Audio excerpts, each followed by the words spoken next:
Hey guys, welcome to another session of Epic 7. This is a continuation of this mini-series that I'm doing for the E7WC preliminaries, using this as a kind of like a springboard for procedural drafting, as I like to call it,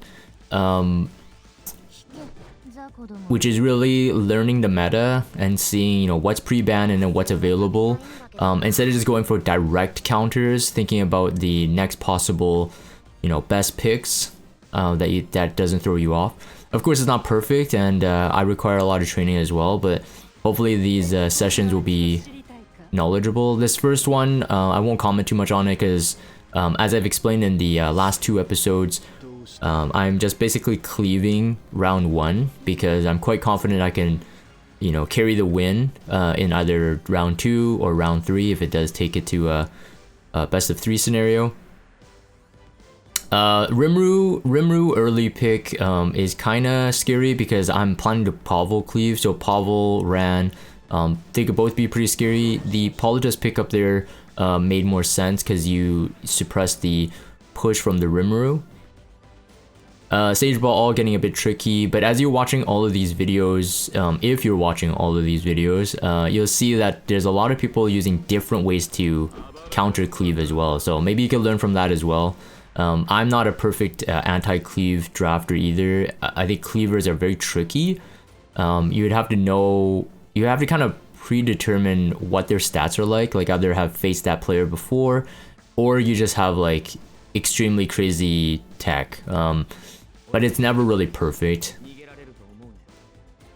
I'm brute forcing it. Sageball is okay, but with Ran potentially and Politis able to get into the fight, Sageball is not too good, because if I do the Ran's debuff with Politis, Sageball doesn't cut, and I can guarantee souls. I have 2 soul book holders. The Troublemaker Closet, it looks to me like that is the thing that will hold me back. I have a lot of aggression, but so I think I decided to ban the mitigation for this one. Even though there's a Pavel, there's like Fire Mercedes doesn't have like the extremely the best proc rate, although she is the only hero that can actually proc a sort of quote-unquote counter versus a Pavel who doesn't proc counters in general. However, I do get outsped here, but I would say this, I think the player, even though he outsped, he played greedy, and you'll see why. So here he decides to hold his S2, which in my opinion he should have just did it.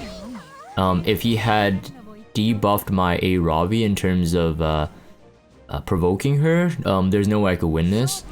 So obviously I'm kind of spoiling it because I actually win this. Very lucky win, by the way. So I think that was just a greedy play. He had all the turn priority. He didn't need to do the S1. This was just like extreme. Like I could have yielded, but I'm just figuring, hey, you know what? Let's just slam, right? Like there's still a chance that like Sageball doesn't sleep either, and my A Robbie had the priority. Obviously that was very lucky, right? That was a 5% and a 5%. And now I don't have any buffs, so and Magic for Friends is already triggered. I did learn that this Rimru was on Proof of Valor, which is important information in the next fight as well. But because we had lost 3, A Robbie was full stacked. The Pavel comeback wasn't as good here. I did have a C-Dom that died, and C-Dom would have been way stronger here. Give me additional push and most likely guarantee a kill, at least on the Mercedes, because Pavel has elemental disadvantage there. So the attack buff on the Politis didn't really help, but I was basically hoping to do as much damage as possible, including the Sea Lilius. That's why the S2 there. So Proof of Valor A Robbie, I've mentioned this before. I wasn't on Proof before. I used to be on Seed very early on. After the tournament and after like Elf Mages, Theory Crafts, Proof of Valor honestly is the best, especially if you don't ban Hua Yang.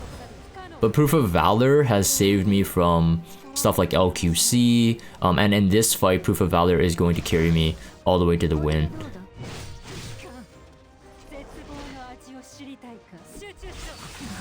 So he definitely misplayed. I think he had the win. And then this is just the RNG. He had the winning condition. It's mainly because the C Lilius actually did outspeed. I think I would have had a decent chance to win if my Pavel got the first turn. See here, I get the revive, but Mercedes also revives.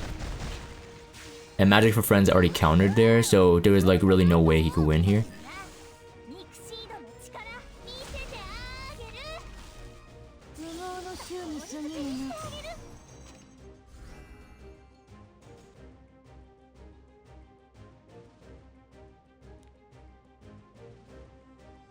So now round 2. So again, I'm always thinking, right, because like now he's taken first pick. So I'm thinking like, do I take out the C Lilius and he's probably gonna ban the Ran or maybe the Pavel. So my cleave options are gone. He took out AOL. I took out AOL. It looked like he had potential to do some cleave, right? Because he first picked a Robbie, and if you're first picking a Robbie, AOL is not necessarily the best ban on his side. But because he banned it, it opened up my play for aggro. Like I can play Landy. Again, this is procedural drafting, right? So once you see the pre-ban, you have certain units enabled.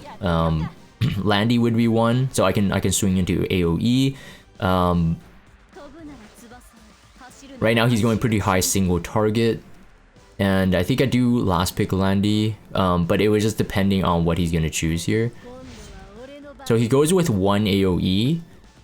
Ideally he had to draft double AOE here because, again, procedural drafting from his perspective, he has to be able to deal with my Spectenny. He shouldn't be thinking about, I'm gonna, either ban the Spectenny, but now because he didn't have 2 AOEs, I know that he's possibly banning Spectenny, so I had to come up with a last pick that would force him to ban the last pick. In this case, I think I go with Ruel of Light, and no matter what he chose, I guess he could have banned one of my damage dealers, but if he picked Spectenny and I had a Ruel and 2 support, either one of my 2 DPS could have been a solo DPS, right? So now I have the choice of banning the Lionheart, because now he's either has to ban Spectenny or he has to ban Ruel, and I think he opted to ban Ruel, which again is why the last pick here is very strong. But he had to, draft in a way that would force me to have to, I don't know, he needed basically 2 AOE. He couldn't allow Spectenny through. Spectenny is very strong. Although I will have to say that this fight ended up being more clutch than I would have liked.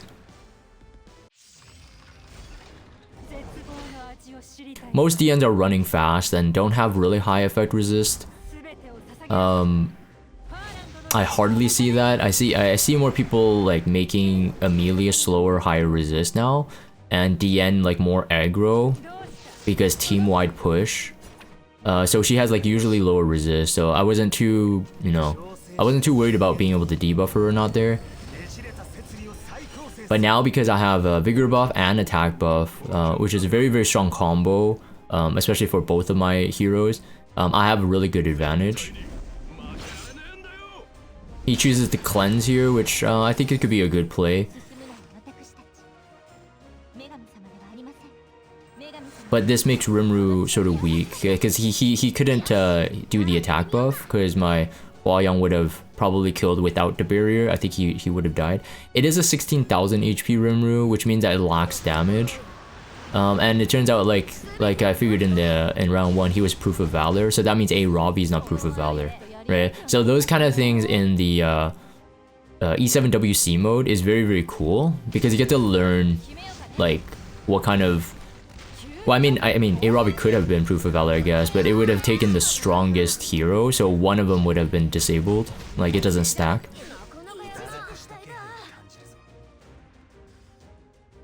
in this fight, I don't know if that A-Robbie has ER, but I feel that she resisted a lot. And it's not just this one, it would be a couple ones after. So right now, it's all about Spec Tenny, right? It's all about Spec Tenny and then possibly dual attack with Lilius. Dual attack Lilius with Hua Yang, with Spec Tenny, all pretty good. Dual attacking into Hand Guy is not terrible, because you get an additional CR boost for the next CR in line too. So at the moment, I have a lot of, you know, without Landy, but I have a lot of CR. I have a lot of boosters. And then Hua Yang self boost. Unfortunately, that wasn't a Hua Yang or a Spec Tenny pull there, because that DN would have been dead on that turn. Now she gets a turn to heal.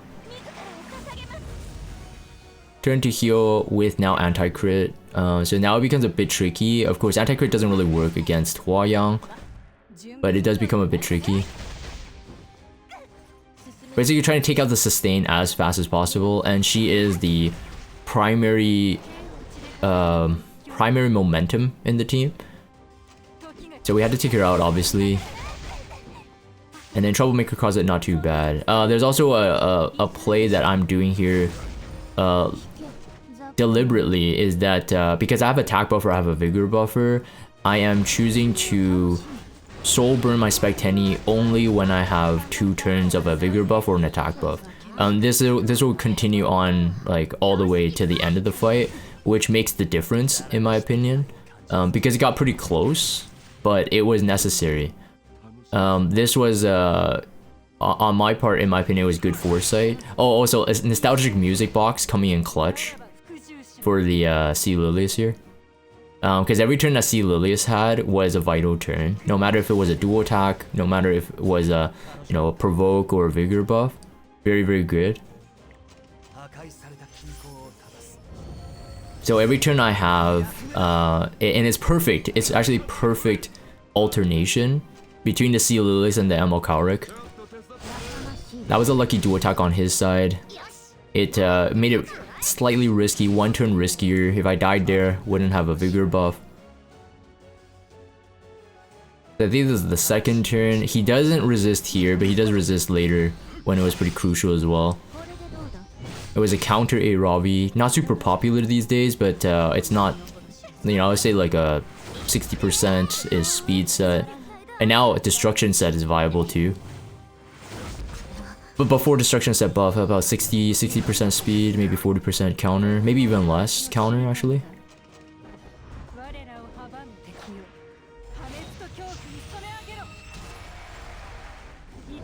Attack town pretty big there, but I think the Troublemaker Closet gets the cleanse turn here. Yeah, he does. I was trying to kill him off. It would have been a Spec Tenny pull there. This would have been a much easier fight. But like I said, as you can see there, I'm holding those souls only on the turns that I can, I have a vigor buff or an attack buff, and this becomes quite vital. So here, it was definitely worth to soul burn, even though it's a wasted into a single target, and he was so weak. Into this, so I thought, you know, I could stun. Spec Tenny has 30% effectiveness and still resist. So quite a lot of resist on the A-Robbie side for this fight. I think he had 2 more turns before the S3. But I'm collecting souls. The counter not good again for me. And the anti-crit working when it counted. It was a clutch fight for sure. He had souls, he could soul burn, and then 1 more turn left. So no matter what, my hand guy was dead on the next turn. But good thing again is that he's pretty broken. He's super good into fights without pace, without momentum. And again, resist. So that was a crucial resistance, although it didn't matter. It was on her last turn, the defense and crit damage buff. And it was perfect too. I got kind of lucky that it revived DN instead of like a Rimuru or a Troublemaker Closet, because I don't think I would cut through that in time. Luckily we were at Frenzy 5, again pretty sweaty fight, and then we had attack buff. So it ended up being really good alternation on the vigor buff, attack buff, and soul burning, soul burning, soul burning.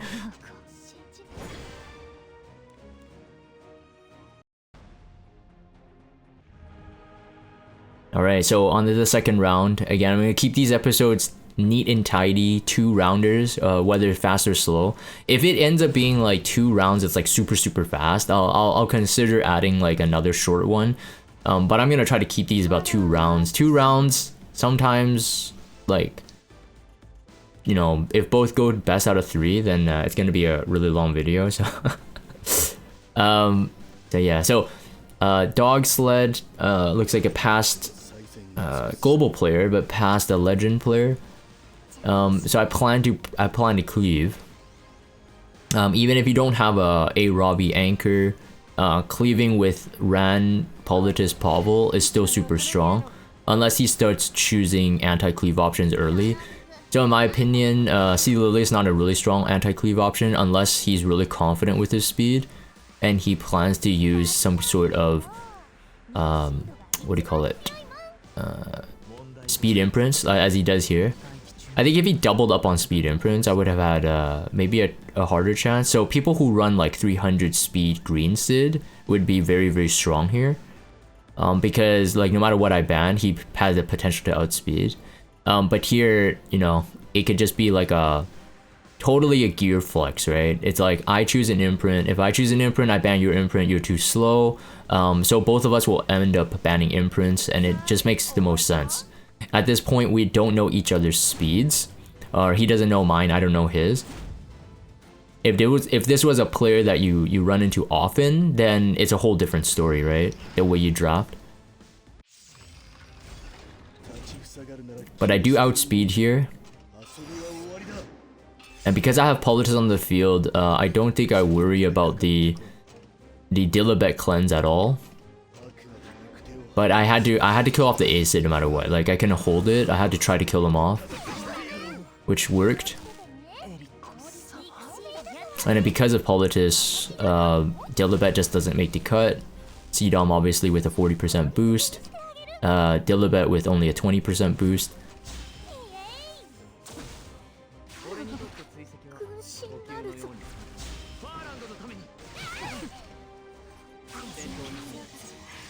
I think there could have been a win con there. If his Dilibet actually did the S3. I don't think I kill with the S2 or S3 there on Pavel. But he decides to yield it. I mean, it was pretty close. She probably would have team wiped and left Ran alive, and Ran probably could finish off, but... So he banned Pavel, and I think he first picked Ran. And it was just like, you know, I like these players too, right? It's like, okay, you cleave me, I'm gonna cleave you now. So I'm thinking about him probably going to try to cleave, so I'm gonna choose the A-Robbie anchor. So as I do here, you can see me, I'm holding there on the screen already. I'm just deciding, like, okay, if he's gonna rank cleave me, here are the better options to anti-cleave. So I'm not gonna challenge him with a C. Lilius.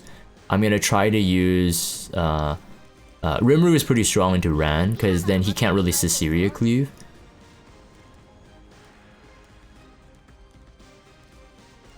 He had Politis options, but he decided to go with a Huayang, which I know is pretty popular as well. So Ran with A-Robbie, Ran with Huayang, both pretty strong.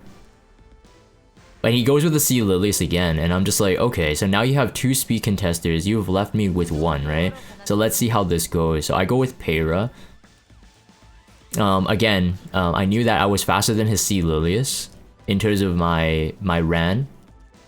I think my Pavel was too? I'm not quite sure actually, but it was close. But since my Peyra is faster than my Pavel, I'm like, okay, this should be fine, right? He went with the Edda, and I'm like, that's okay, that's not too bad. So I have the Politis pick. I think he should have taken Politis early. It would have guaranteed some souls for Ran if I went with a BBK route or something like that. So right now I'm already thinking I'm gonna take Caesarea, I'm gonna ban last pick. Basically I'm forcing him to do either leaving the Peyra to guarantee some kind of enabler on my Caesarea, and or he does a non-attack skill and my Politis still enables Caesarea. And if he doesn't do that, I still get Para attack buff, and he still has to try to do a non-attack skill. So that means that Politis gets some high damage. So he takes out the Para. And I think... I don't know, I reviewed his fight, and I don't know if he had a win condition based on the speed tuning. My Sisiri is built fast, and I chose to build her fast for a reason. So she's, I mean, faster. So right now I'm thinking, like, if he does straight S3 and maybe doesn't kill my Politis, I'm not quite sure. I don't think he kills. Maybe it's not a real Ran. He doesn't kill without attack buff. So he had to do this and protect himself from the Caesarea bombs. But the thing is, now Rimuru is possibly enabled. My full team gets pushed. And his Edda doesn't even get that much push because of the Politis on the field. It did kill the Politis, but based on the damage, it was probably a crit rate neck Ran. Here, I think I actually almost misplayed. I should have went S3 into Edda. I went into Huayang because the elemental ignore. But I forgot because like Edda had immunity, so like if I didn't bomb her there, I think I would have could have lost. But the A-Robbie did have 2-turn immunity. So that does it for episode 3 of this procedural drafting guide. This one was more cleave, but there are future videos coming where it's going to be a lot more forced standard, and also going from cleave to aggro to standard. So anyways, if you guys enjoy these videos, please consider subscribing. I'm gonna end this for the video recording. If you guys have Discord, check out the Discord server. Follow me on Twitter, subscribe to YouTube if you haven't. As always, thank you guys for watching. I will see you guys next time.